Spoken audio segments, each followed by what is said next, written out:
बोलिए सच्चे दरबार की जय हो।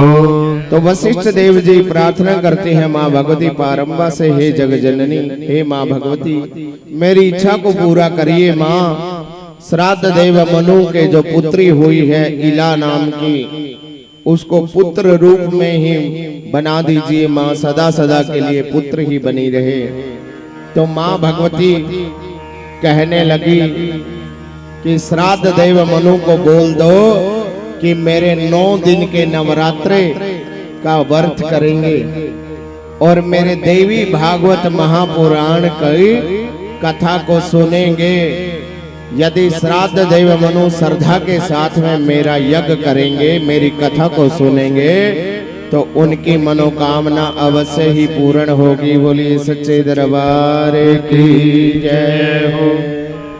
तो वशिष्ठ देव जी वहां से माँ भगवती पारंबा जगदम्बा के दर्शन करके कैलाश पर्वत से आ जाते हैं और आकर श्राद्ध देव मनु को कहते हैं कि अगर आप अपनी पुत्री को पुत्र रूप में चाहते हो कि ये सदा सदा के लिए बेटा बने रहे, तो माँ भगवती दुर्गा देवी, माँ पारंबा, माँ पार्वती जगत जननी, उस भवानी माँ ब्राह्मणी देवी, माँ भगवती देवी का ध्यान करिए, दुर्गा देवी का, और नवरात्रों का व्रत करिए और 9 दिनों तक ये मद देवी भागवत महापुराण की कथा को श्रवण पान करिए।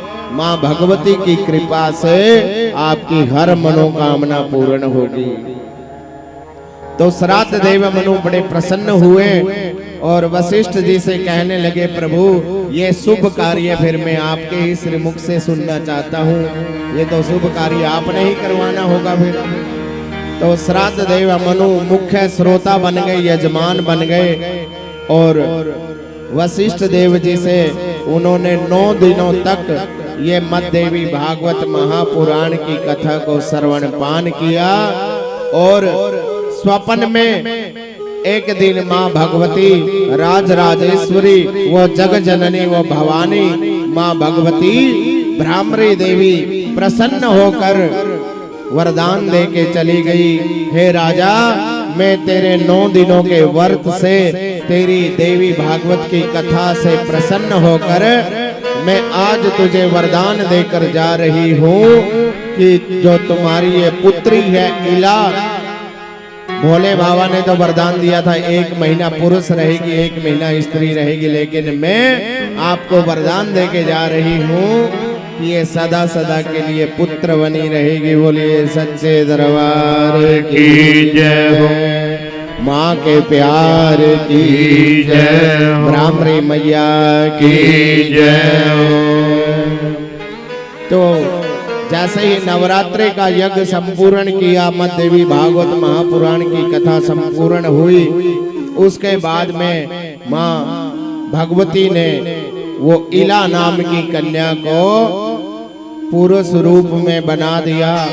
और राजा इस बात को माँ भगवत की कृपा को जानकर वशिष्ठ देव जी के चरणों में बारंबार प्रार्थना करते हैं, हे प्रभु, हे गुरुदेव, आपकी बड़ी कृपा हुई है, आपकी कृपा हुई, माँ भगवती तभी प्रसन्न हुई। तो माँ भगवती की कृपा से आज मुझे वापिस फिर पुत्र की प्राप्ति हो गई। बोलिए सच्चे दरबार की जय हो। उस दिन के बाद वो श्राद्ध देव मनु माँ भगवती का भक्त बन गया और माँ भगवती के मंत्रों का ओम ऐंग हरिं क्लीं चामुंडाई विचे आदि मंत्रों का, 99 मंत्रों का जप करने लगा। और जप करते करते, पूजा पाठ करते करते श्राद्ध देव मनु अंत में मरने के बाद सायुज्य मुक्ति को प्राप्त कर लेता है और मरने के बाद देवी लोक को जाता है। बोलिए सच्चे दरबार की जय। तो अगस्त जी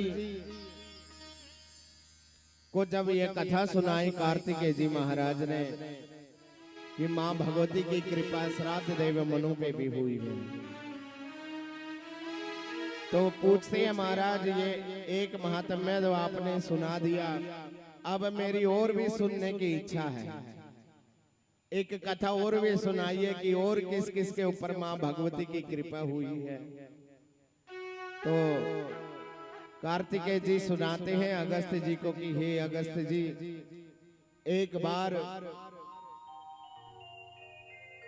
एक बहुत ही बड़े बुद्धिमान और विद्वान ऋतवाक नाम के एक महामुनि हुई है, ब्राह्मण देवता। ऋतवाक नाम के एक महामुनि हुई है। उनके पास में भी कोई संतान नहीं थी। उन्होंने भी भगवान की बहुत भक्ति भावना की। उसके बाद में बड़ी मुश्किल से एक संतान हुई, बेटे का जन्म हुआ।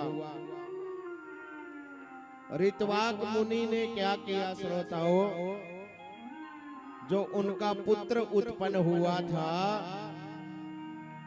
वो रेवती नक्षत्र के चौथे चरण में गंडांत योग में पैदा हो गया। हम बोल देते हैं ना गंडमूलों में पैदा हुआ है। तो ऋतवाक मुनि, ऋतवाक नाम के ब्राह्मण के घर में बेटा पैदा हुआ, वो भी गंडमूलों में पैदा हो गया, रेवती नक्षत्र के चौथे चरण में।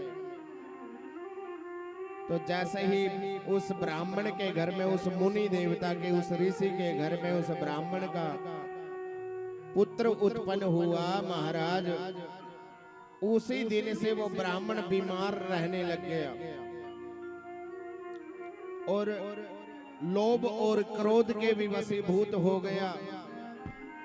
और जो उस ब्राह्मण की पत्नी थी वो भी बीमार रहने लग गई गंडमूलों के कारण।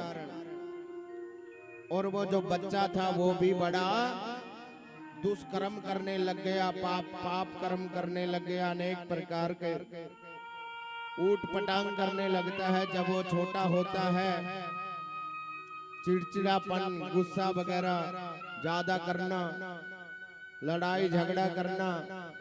जब ब्राह्मण देवता ने उसको स्कूल में डाल दिया पढ़ने के लिए, विद्या ग्रहण करने के लिए, तब बच्चों के साथ में झगड़ा करने के लिए आना।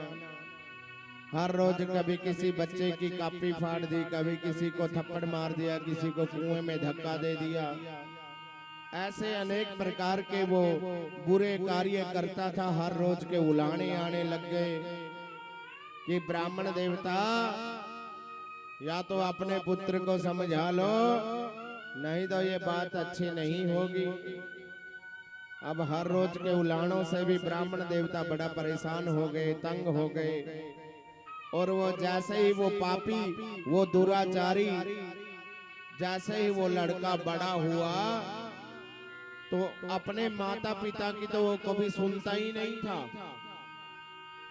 और कभी उसने सत्संग नहीं किया, कभी संतों का संग नहीं किया, कभी कोई अच्छा कर्म नहीं किया, कभी भगवान का नाम नहीं लिया महाराज।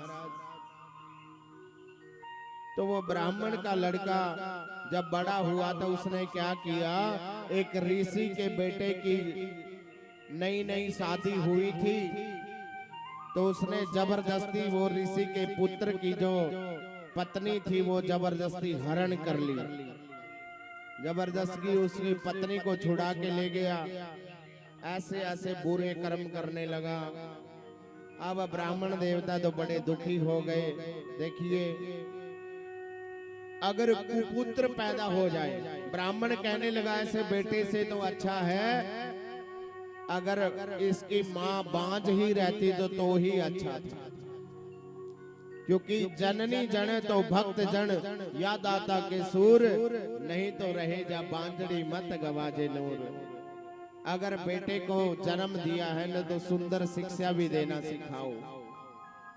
हम लोग क्या करते हैं, बेटा बाद में जन्म लेता है, पहले उसको ABCD सिखाना प्रारंभ करते हैं। सीख ले बेटा, A for Apple, D for dog, dog मैंने कुत्ता, C फॉर कैट, कैट मैंने बिल्ली। ये कुत्ता बिल्ली सिखाते हैं। हम कभी नहीं सिखाते अपने बच्चों को मंदिर में लेके जाना चाहिए, जय सिया राम बोलना चाहिए, सुबह उठ के राधे राधे बोलना चाहिए, बड़ों को प्रणाम करना चाहिए, उनको सुंदर शिक्षा दीजिए, उनको कथाओं में लेके आइए, कथा सुनाइए, उनको खुद भी कथा को, क्योंकि बच्चे कुर्बान कॉपी है, जैसा आप लोग करोगे, आप लोगों को देखेंगे, वैसा ही बच्चे भी करेंगे। अब हम क्या करते हैं, 5 वर्ष का बच्चा नहीं होता, 10 किलो का बस्ता उसके ऊपर लाद देते हैं, जा बेटा पेट भरने की विद्या सीख के आ। अब बच्चे को जब अच्छे संस्कार नहीं मिलेंगे बचपन से ही, तो आप कभी मत ये गलती करना कि बड़ा होकर बेटा हमारी सेवा कर देगा। बड़ा होकर जब बचपन से ही संस्कार नहीं होंगे तो बड़ा होकर फिर क्या करते हैं, लोग रोते हैं कि महाराज क्या करें, आजकल बेटा सुनता नहीं है, आजकल बेटी नहीं सुनती। तो हम गलती हमारी है, बेटा और बेटियों की नहीं है। अगर हम शुरू से ही अच्छे संस्कार देते तो बेटा और बेटी तो हमारे कहने पर चलते, संस्कार मिलते। लेकिन वो ब्राह्मण बड़ा दुखी हो गया, उसके कारनामे देख देख कर एक दिन दुखी होकर वो ब्राह्मण देवता गर्गाचार्य जी के पास में चला गया। गर्गाचार्य जी के पास में ऋत्वाक मुनि गए कि महाराज ये बताइए कि इस बेटे के ऐसा कर्म करने से ये मेरा ही दोष है या फिर इस पुत्र की मां का दोष है या मेरे कुल का दोष है या फिर इसका भाग्य ही ऐसा है, ये बताइए महाराज। मैं इस बेटे से बिल्कुल दुखी हो चुका हूं महाराज। ऐसा बेटा अगर पैदा हो जाए ना, बुरे कर्म करने वाला, अगर पिता बुजुर्ग लोग, अगर पितर देवता भी स्वर्ग में गए हुए हैं, उनको भी नीचे पटक देता है उसके कर्मों के कारण। महाराज कृपा करिए, मुझे जरूर बताइए कि इसके दोष का कारण क्या है। जब ब्राह्मण देवता ने उसकी जन्म पत्री को, कुंडली को निकाल कर देखा गर्गाचार्य जी ने, तो बताया कि इस बेटे का जो ऐसा कार्य करता है ना, ये ना तो पिता का दोष है, ना माँ का दोष है, ना आपके कुल का दोष है। ये तो रेवती नक्षत्र के गंड मूलों में पैदा होने के कारण ये इसका दोष है, अन्यथा और कोई कारण नहीं है। बोलिए सच्चे दरबार की जय हो। तो महाराज गंड मूलों का, बोले हाँ, इसका जो जन्म हुआ है वो रेवती नक्षत्र के गंडांत योग में हुआ है।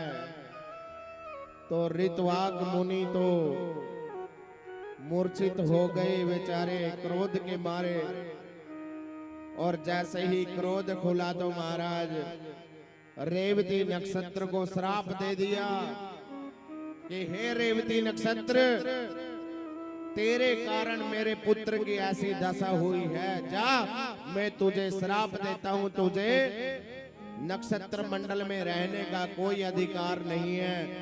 मैं तुझे श्राप देता हूं कि जल्दी ही वहां से आकाश मार्ग से टूट कर तू पृथ्वी के ऊपर गिर जा। और रेवती नक्षत्र कुमुद पर्वत पर जाकर टूट के चमकता हुआ गिर जाता है। बोलिए सच्चे दरबार की जय हो। तब पश्चाताप करते हैं महाराज ऋत्वाक मुनि गर्गाचार्य जी से कि हे गर्गाचार्य जी, अब कोई उपाय बताइए कि जिससे मेरा पुत्र ये ठीक हो जाए। तो उन्होंने बताया कि महाराज और तो कोई उपाय नहीं है, अगर आप अपने पुत्र को, अपने परिवार को, अपने कुल को सुधारना चाहते हो, अपने पितरों को प्रसन्न करना चाहते हो, तो महाराज माँ भगवती की, जगदम्बा, वो पारंबा, वो ब्राह्मणी देवी के शरण में जाइए महाराज। 9 दिन के आपको व्रत करने होंगे और मद्देवी भागवत महापुराण की कथा आपको सुननी होगी और माँ भगवती की आराधना करनी होगी। तब जाकर माँ भगवती प्रसन्न होगी, तब जाकर इसको सद्बुद्धि प्राप्त होगी और ये बच्चा तुम्हारा ठीक हो जाएगा, तुम्हारे आगे वंश बेल बढ़ने लग जाएगी। बोलिए बांके बिहारी लाल की जय हो। सच्चे दरबार की जय हो। माँ के प्यार की जय हो।